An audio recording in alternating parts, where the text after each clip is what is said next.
Is hip replacement surgery easier to recover than knee replacement surgery? Very common question. Number one, we should not compare hip replacement surgery to knee replacement surgery. It is like comparing apple with orange. But still, for comparison purpose, we will discuss it. Hip replacement surgery basically involves changing of the ball and socket of the hip joint.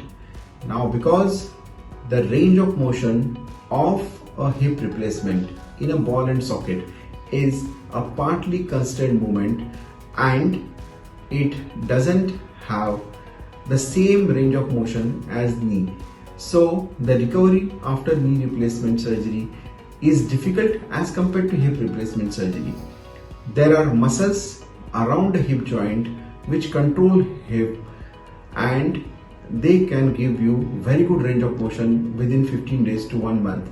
In knee replacement surgery, the muscles are proximal to the knee joint and they have a lever arm around the knee.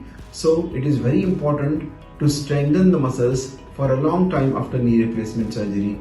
Plus, the knee range of motion is from 0 to almost 180 degrees, which is a very long motion. And there are other things such as complex rotations in the knee.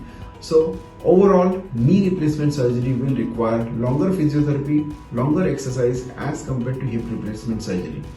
Thank you.